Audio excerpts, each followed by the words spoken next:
Welcome to Knife Thoughts. This video is going to be an unboxing of the Gunslinger Jack version 2 or release 2 from Jack Wolf Knives. And so this is a release from Jack Wolf Knives that was somewhat of a surprise because it is a re-release of the Gunslinger Jack a little quicker than some of the other models have been re-released. But Ben said that the reason for that is just there's a lot of demand for it. People ask about it all the time, and I think that there's good reason for that. The Gunslinger, and this is my example from the first run of the Gunslinger, is a really nice knife. It was the first one-hand opening and locking knife from Jack Wolf Knives, and Ben just did an incredible job of taking the traditional gun stock pattern, like on the first knife that Jack Wolf Knives released, the sharpshooter jack, and translating it into a modern one-hand open, front flipper knife. Really translated that traditional pattern into that kind of modern construction. I think better than I've seen done previous to this.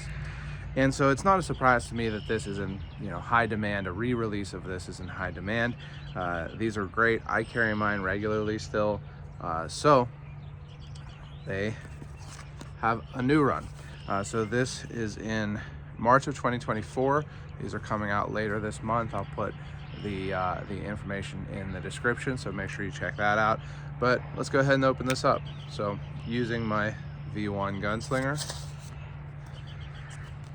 as you can see, these cut super nicely. It's a relatively big blade, and so that grind, that nice thin grind, really comes down to a beautiful edge that cuts really well. Get rid of the packing slip there. And as usual, comes in a nice box. You can see the logo is the same as the logo on my shirt there, with silver embossing or whatever you call that. There's the write-up. If you haven't read this, definitely pause the video and read this. It goes over kind of the inspiration behind Jack Wolf Knives. But as you can see here, I got the ironwood version, and so this is my first Jack Wolf Knives knife with a natural handle material. It's not the first that they've done, but it's the first that I've gotten, and I picked this one because it just looks super extra, like very fancy, really pulling out all the stops. So I'm super excited to see this. So let's go ahead and open it up. As usual, you've got a metal tube with some really cool art. So there's Jack himself. He's got his 6-shooter, and you're looking at the wrong end of it. So really cool art from a new artist. I talked about this in my full review of the Midnight Jack that I did recently, but this Jay Gonzo has been doing art for Jack Wolf Knives, and in the video there, I wasn't 100% sure what the kind of cutoff was, but it looks like the re-releases, so not the re-releases of old patterns are having the art from Jay Gonzo, and I think that they are doing a great job. The art's really cool. Now you'll be able to see it here also. When you open the tube, you get a pog. So there's that art, really cool, aiming right at you. And then the Gunslinger. And now these come with a nice microfiber cloth, like all Jack Wolf Knives do. They don't come with a slip because I think most people are going to use the clip. I certainly do. But that said, they do come with a little tab to fill the hole, if you did take the clip off. So I'll show you it on the new one, but if you take a clip off, there's a little hole there, and they give you a tab that fills that. Now, the tab on this is not polished, which you'll see that the clip is polished in a second here. And then you get a sticker. Let me see. I'm not sure that there's two. No, there are two stickers in here. I think I think that there's 2. Sometimes I have trouble getting the stickers. Yeah, still 2. So that was the one thing I was glad to see, that Jack Wolf Knives started putting 2 stickers in the tubes, because then you get to use one and you get to keep one. So this is a cool sticker here, kind of a classic Western look to it. So very cool, definitely putting that on my safe. And let's open the knife. Always wrapped up nicely, like traditional knives. A lot of traditional knife companies use wax. And look at this. Wow.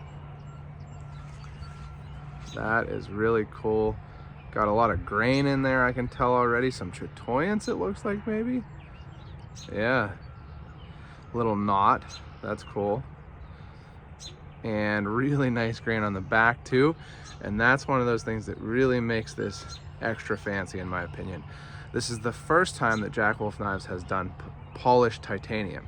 So the flat of this clip here, hopefully you can see that a little bit better. The flat of this clip is actually polished. So it's not anodized, it's polished. And boy, that looks really nice. And then the back spacer also, which is a full length back spacer to kind of, make it maintain that that traditional look, like the back spring of a slip joint. It has that, and that polish is really, really cool. So very cool there. And the other thing that's fancy about this is the blade. So let's open it, let's see how the action is here. So I was wondering if the detent was going to be lightened slightly, because the detent was lightened from the original Gunslinger to the After Hours, which was the flipper version of their Barlow pattern. And it makes for easier front flipping. And honestly, the middle finger flick is great on this, so I think it's a good call. Just lightening the detent just a little. It certainly, still holds the blade in well and everything, but just makes it so that it's not quite as hard on your thumb front flipping it over and over, which I was carrying the original Gunslinger yesterday and flipping it constantly, of course, and it can, start to kind of wear on your thumb a little bit. So I think that having a slightly lighter detent is a good call on this. Now, an interesting thing that I didn't notice in Ben's video is it looks like they've changed the lock bar insert slightly. I'll maybe ask Ben about that and see if there's a particular reason and such, but the interface, maybe I'm imagining that. No, the lock bar insert definitely seems a little taller on this one than on the original. So that's interesting, but it locks up nicely. I would say that the new one locks up definitely farther than the original. You actually can't really see the lock bar insert very much on the original, whereas on this one it's obvious that that's what's interfacing. And so I mentioned the blade and then didn't talk about it. This also has a hand satin finish blade, so it really gives it that hand finished look. Really nice horizontal lines here, so going in this direction rather than the vertical lines of the belt satin. So this is a belt satin, this is a hand satin, and it really just gives it a fancy look to me. This thing, it looks like a dress, like a knife that could be your dress modern knife. I think a traditional knife is a great option as a gentleman's knife, a dress knife, whatever you want to call it. But if you want to have a modern knife, which I often do, I think that something like this with this really nice wood, the polishing, and just the overall, and that hand satin, the overall very, very kind of extra finishing details that it has is really cool. Looking at the grind, it looks definitely at the tip, and I don't know how well you'll be able to see this, but definitely at the tip, the new version is a little thicker, And I don't generally test, you know, the thickness of my knives with calipers, but looking at the heel at the sharpening choil, it does look like the grind is a little thicker. Now, that said, in Ben's video on this knife that he sent out, he showed that, you know, it's thin enough that you can get some flexion, some flexing in the blade, which won't hurt it. You know, it's well heat treated and everything, but no blade play side to side even when unlocked here. No blade play forward and back when locked, and very smooth, as you can see. Very easy to middle finger flick. Really nice acoustics. Ben mentioned that in his video. You can slow roll it with your thumb. Really, I want you to hear that again. Got a lot of birds and machinery off in the distance and stuff, but hopefully you can hear this. Very nice acoustics to that. Another thing he mentioned is that they improved the etch, particularly the F, and honestly I hadn't noticed it. Oh yeah, no, maybe I had noticed that actually, now that I think about it. And you can tell the difference. Well, if it will focus, maybe you can tell the difference, but there you go. You'll be able to see in my full review, the F on this etch is clearer. You can see those kind of crossbars better than on the original. It's also just darker looking, I think. So that's nice, you know, it just makes it offset a little bit more. But yeah, really cool knife. Things look fit well. Maybe a very slight gap between this cover and the titanium. But again, this is my first synthetic cover, or I'm sorry, the opposite of that. This is my first natural cover material from Jack Wolf Knives, and I know that natural materials can be really tricky. But one thing that's cool about this is that Ben said that this is a USA sourced ironwood, probably from right near where he lives there, because that's where a lot of it does come from. So really cool, a beautiful, nice polish on this too. I don't know how well that's, I guess you can kind of see the polish there. Very nicely polished, just a very finely finished seaming knife. I want you to see that polished clip with that hand satin. Very, very cool. And I think that this will, I mean, there's a lot of good versions. They also did checkering or cross hatching on titanium for the first time for this run.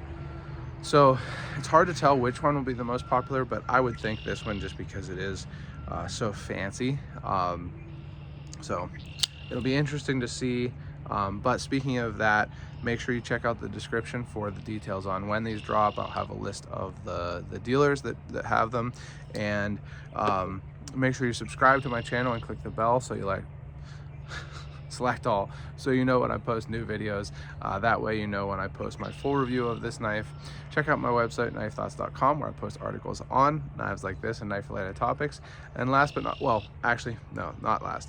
Also, as always, I want to thank Ben and everyone at Jack Wolf Knives. I think they're doing a great job, you know, and bringing these traditional patterns into the current, the modern, you know, knife world in a different way than things like GEC and others are doing. So I really appreciate that, and I really appreciate the opportunity to check these out. So thank you to Ben and Donnie and everyone there. And last but not least, as always, don't forget to go out. Oh, if I can put the knife in my pocket. And do good.